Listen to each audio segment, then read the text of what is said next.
Hi hello friends, welcome back to my channel. ఈ రోజు అయితే మనకు ఆల్రెడీ నిన్న ప్రోమో వచ్చేసింది కదా. ఆ ప్రోమో ఆ టాస్క్లు ఎవరు గెలిచారు, ఏమైంది అనేది క్లియర్గా డిస్కస్ చేసుకుందామండి. మనకు ఆల్రెడీ నిన్న నైట్ అయితే ప్రోమో వచ్చింది. మనస్ అండ్ ప్రియాంక జైన్ అయితే ఇద్దరు వచ్చారు. మీకు తమ్నేల్ పైన ఏం పెట్టాను, అవినాష్ 2 టాస్క్లు గెలిచారు, బ్లాక్ బాడ్జ్ ఎవరికి వచ్చింది, ఇవన్నీ మీకు తమ్నేల్ పైన పెట్టాను కదా. అదే డిస్కస్ చేద్దాము మొత్తము. వీడియో నచ్చితే కనుక చివరి వరకు చూడండి. మళ్ళీ ఆర్ట్ బ్యాచ్ లో ఒకరే విన్ అయిపోయారు. మరి వీళ్ళు తోపులు తురుములు అనుకున్న వాళ్ళేమో ఓడిపోతున్నారు వరుసగా. ఇది చాలా అసలు ఈరోజు గేమ్స్ ఎట్లా జరిగింది ఏంటి అనేది కూడా మనం క్లియర్గా ఈ వీడియోలో చూద్దాము. నచ్చితే కనుక లైక్ చేయండి, షేర్ చేయండి. మనకైతే ముందుగా వీళ్ళు వచ్చేసారు. అదే షోల్డరు, నీసు, టోస్ అనేది ఒకటి పెడతారు. అది ఫన్నీ గేమ్ అనమాట. ఫన్నీ గేమ్ని బట్టి అయితే వీళ్ళు డిసైడ్ అవుతున్నారు. మనకి ఏమనిపించింది, ఇక్కడ ప్రేరణ తేజ మిగిలినట్టు అనిపించింది ఇక్కడ. తేజకి ఆల్రెడీ అవకాశం ఉంది కాబట్టి తేజకి అయితే అవకాశం ఇవ్వలేదు. ఇంకొకరిని కూడా చూస్ చేసుకొని మళ్ళీ వాళ్ళిద్దరిని చూస్ చేసుకోమన్నట్టుగా 2 గేమ్స్ అయితే పెడతారు ఈ రోజు కూడా. సేమ్ నిన్నట్లు అక్కడ 2 గేమ్స్. ఇద్దరిని సెలెక్ట్ చేస్తారు. వీళ్ళు ఆ ఇద్దరిలో నుంచి నిన్నటోళ్ళు కాకుండా వేరే వాళ్ళకి పెడతారులే, అట్లనే పెడతారు. ఎందుకంటే నిన్నటోళ్ళకే పెడితే ఇంకా వాళ్ళకి అవకాశం ఇచ్చినట్టుగా ఉంటుందని చెప్పేసి అట్లయితే పెట్టిరు టాస్క్. కానీ ఇక్కడ నిన్న మనకు జరిగిన దాంట్లో అందరూ విష్ణుప్రియకి అన్యాయం జరిగింది అని చెప్పేస్తున్నారు. విష్ణుప్రియకి ఎందుకు అబ్బా అన్యాయం? ఆమె కోసం ఎప్పుడు స్టాండ్ అవ్వలేదు. వన్స్ పృథ్వీ గనక ఉంటే పృథ్వీకి గివప్ ఇచ్చేస్తారు అక్కడ. తన కోసం ఎప్పుడు తన టాస్క్ ఆడలేదు, తన టాస్క్ని ఎప్పుడు సీరియస్గా తీసుకోలేదు. నేను నాలాగానే ఉంటాను, ఏదో చెయ్యాలి, ఏదో ఆడాలి, ఏదో తప్పనైతే తనలో అసలే లేనే లేదు. దానికి అందరూ చెప్పేస్తున్నారు, రివ్యూవర్స్ అందరూ తనకు అన్యాయం చేశారు. అఖిల్ సరదకు అక్కడ వాళ్ళు కరెక్ట్గానే ఆలోచించారు. అక్కడ తేజకి ఇంపార్టెన్స్ విష్ణు కన్నా. విష్ణు ఏంటి, నేను ఎట్లుంటానో అట్లనే ఉంటాను, నాకు వేస్తే వేసిరు లేకపోతే లేదు ఓట్లు. ఒకవేళ ఎలిమినేట్ చేస్తే ఎలిమినేట్ వెళ్ళిపోతా. కానీ నేను ఆడాలి, నేను ఒకరికి హెల్ప్ చేయాలి, నేను ఒకరి తరపున మాట్లాడాలి, ఒకరి తరపున డిఫెండ్ చేయాలి అన్న ఆలోచన తనకి ఎప్పుడు లేదు. ఇప్పుడు బిగ్ బాస్ షో అంటే ఏంటి, అన్ని రకాలుగా ఉండాలి. ఒకరిపైన దయ ఉండాలి, ఒకరిపైన పిచ్చిగా బిహేవ్ చేయొద్దు, ఒకరి మీద అంటే టాస్క్లు ఆడాలి, ప్రతి దాంట్లో విన్నింగ్ కెపాసిటీ ఉండాలి, అప్పుడే విన్నర్ అవుతారు. అంతేగాని నాకు పృథ్వీ నచ్చి నేను పృథ్వీని లవ్ చేస్తా, నాకు ఆడబుద్ధి అయితే ఆడతా, ఆడబుద్ధి కాకపోతే ఆడను, పృథ్వీకి ఎవరైనా నామినేట్ చేస్తే నేను డిఫెండ్ చేస్తా, నన్ను డామినేట్ చేసినా నేను డిఫెండ్ చేసుకోను, ఇట్లా ఉంటుంది తన అటిట్యూడ్. అలాంటప్పుడు ఎవరికి ఇవ్వబుద్ధి అవుతుందండి? తన కోసం తను ఎప్పుడు స్టాండ్ అవ్వలేదు. ఎట్లుంటే అట్లా ఓకే, అది ఓకే. కానీ ఒక రియాలిటీ షో కొంతమందిని మెప్పించే విధంగా ఉండాలి, కొంతమంది ఒకరి తరపున స్టాండ్ తీసుకోవాలి, ఒకరి తరపున మాట్లాడాలి, ఒకరి తరపున జాలి దయ ఉండాలి, ఇట్లా అన్ని రకాల క్వాలిటీస్ ఉంటేనే ప్రజల మనసులు గెలుచుకొని ఓటేస్తారు. అంతేగాని నాకు నచ్చినట్టు ఉంటా, ఓటేసారు పోతే పోతా, ఇవన్నీ ఉన్నప్పుడు నాకు ఆమెకి ఇవ్వడంలో తప్పే లేదు. ఓరల్ సీజన్ చూసారు వాళ్ళు, ఏమి ఇప్పుడు వచ్చి ఇవ్వలేదు. అది అందరూ తప్పు పడుతున్నారు, అదొకటి నాకు నచ్చలేదబ్బా. నేను అఖిల్ సర్దకి హారికకి స్టాండ్ అయి ఉంటాను ఖచ్చితంగా. నేనైతే వాళ్ళది రాంగ్ అని నేను అనలేదు. ఎందుకంటే నాకు విష్ణుప్రియ బిహేవియర్ ఎక్కడ కూడా నాకు నచ్చలేదు, ఎక్కడ కూడా ఇంప్రెసివ్గా అనిపించలేదు.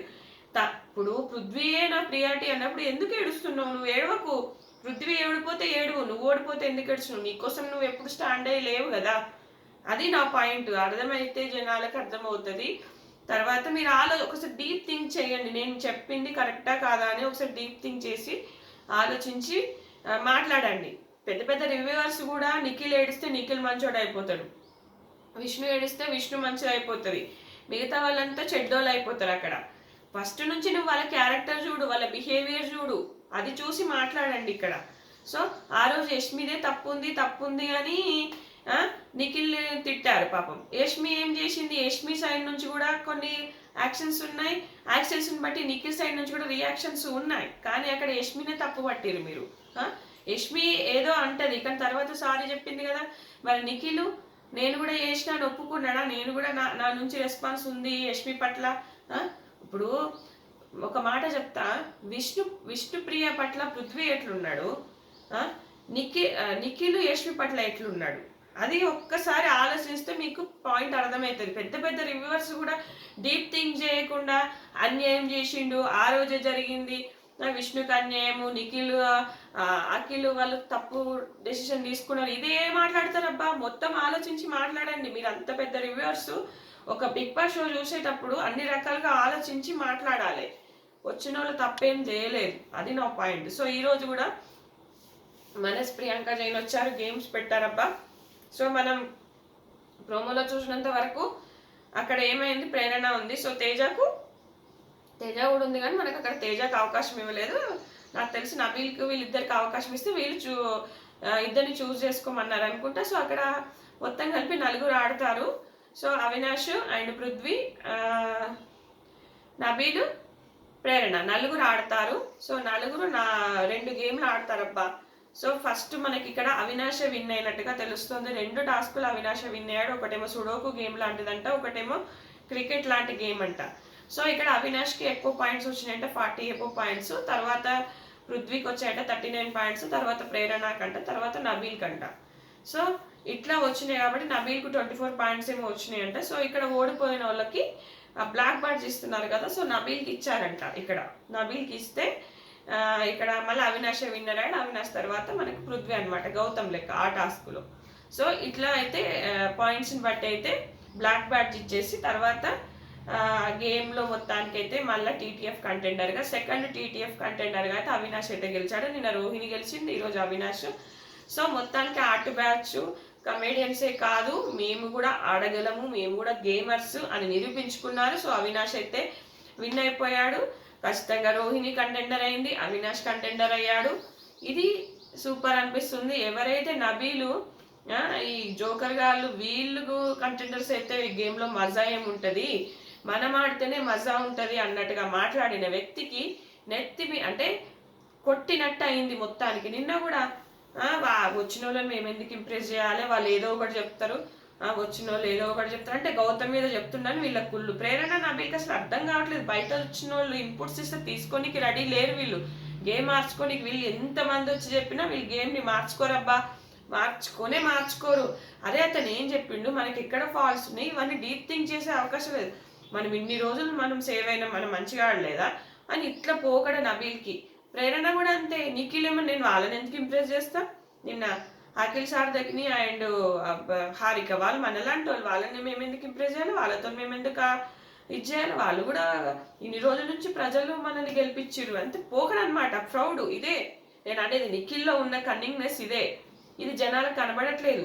అక్కడ నీ క్రియేటివిటీని చూపించుకో, అక్కడ ఏం వాళ్ళని ఇంప్రెస్ కాదు, నీ క్రియేటివిటీ నీలో ఉన్న టాలెంట్ నీదంతా బయటకు తీసి నువ్వు ఒకటి ఇంప్రెస్ చేయి. ఏమవుతుంది, నీకు ఇంప్రెస్ చేసింది నీకు నెక్స్ట్ వేరే దాంట్లో నీకు ఉపయోగపడదా?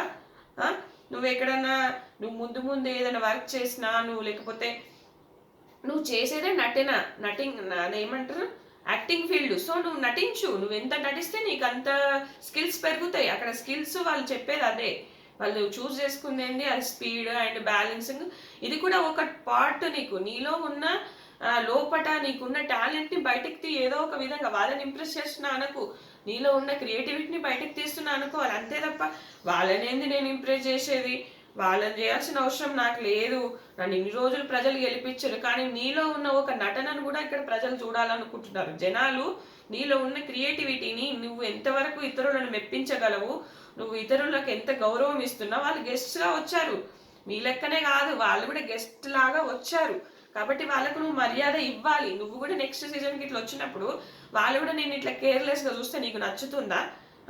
అసలు ఏంటబ్బా, అసలు కొంతమంది రివ్యూవర్స్ పాయింట్లెస్గా మాట్లాడుతున్నారు. మంచిగా మాట్లాడేటోళ్ళకు ఆదరణ ఉండదు. ఏదో మీద ఆ రోజు వాళ్ళ మీద ఇంప్రెస్ అయిపోయి వాళ్ళు ఏడవగానే కరిగిపోయి, ఏడవనప్పుడు వాళ్ళ మీద కోపము ఇవన్నీ పెరిగిపోయి మాట్లాడుతుంటారు. నాకు అసలు అర్థం కావట్లేదబ్బా. పాయింట్ గట్టిగా పట్టుకోండి. స్టార్టింగ్ నుంచి దేని మీద స్టాండ్ అయి ఉన్నారో దాని మీద నిల్చోండి. అంతేగాని పూటకు డెసిషన్ మార్చుకోవద్దబ్బా. రివ్యూస్ అనేది నీకు ఆ మనిషి ఏంది అనేది నీకు కొన్ని వీక్స్లోనే అర్థమైపోతుంది. సో దానికి తగ్గట్టుగా మాట్లాడండి. ఇక్కడ నిఖిల్ నాకు చాలా పొగరు అనిపించింది. నబీల్ కూడా వాళ్ళు చెప్పి నేనెందుకు పట్టించుకోవాలి అనే బిహేవియర్. నిఖిల్ కూడా వాళ్ళనేంటి నేను ఇంప్రెస్ చేసేది ఏంటి అంటే ఇది ఒక రకమైన ప్రౌడ్, షార్ట్ టెంపరు, అది కంటికి కనబడని ఒక ఈగో, ఒక ఇది ఉంది నిఖిల్లో. అది ఎవ్వరు కనిపెట్టట్లేదు. కనిపెట్టిన వాళ్ళు ఖచ్చితంగా అతను విన్నర్ అవ్వడానికి అనర్హుడు అనిపిస్తుంది మీకు. ఖచ్చితంగా అనిపిస్తుంది. నిజం చెప్తున్నా. అతనిలో ఒక మాస్క్ దాగి ఉంది. ఆ మాస్క్‌ను పూర్తిగా బయటకు తీయట్లేదు. అది మీకు అర్థం కావట్లేదు. రోహిణితోని ఫ్రెండ్‌షిప్ చేస్తాడు. రోహిణి గురించి ఎక్కిరిస్తే నవ్వుతాడు. ఆ! యష్మినేమో లవ్ చేస్తే లవ్ స్వీకరిస్తాడు. తను కూడా హగ్ చేసుకుంటాడు. ముద్దులు పెడతాడు. మళ్ళా బయటికొస్తే I really cut it off. నేను కట్ చేసినా. నేను ఇది చేసేసినా. ఆ రోజు సోనియా వచ్చినప్పుడు. ఎన్ని అబద్ధాలు. అవినాష్ పాయింట్ టు పాయింట్ అడుగుతుంటే అన్ని అబద్ధాలు. గౌతమ్ అడుగుతుంటే అన్ని అబద్ధాలు. తప్పును ఒప్పుకోవట్లేదు. నేను అఖిల్ సార్ కదా చెప్పాడు. తప్పును ఒప్పుకోండి. నేను కూడా చాలా మిస్టేక్స్ చేసిన. మీరు అలాంటి మిస్టేక్స్ చేయకండి అని చాలా మంచిగా చెప్పాడు. అది ఎవరికి అర్థం కావట్లేదని నా ఫీలింగ్. మీకు అర్థమైతే గనక నా రివ్యూ గనక నచ్చితే ఖచ్చితంగా లైక్ చేయండి, సబ్స్క్రైబ్ చేయండి ఫ్రెండ్స్. నెక్స్ట్ నేను మిడ్ నైట్ లైవ్ అప్డేట్స్ కూడా చేస్తాను. అది కూడా చూడండి. Thanks friends. Thanks for watching.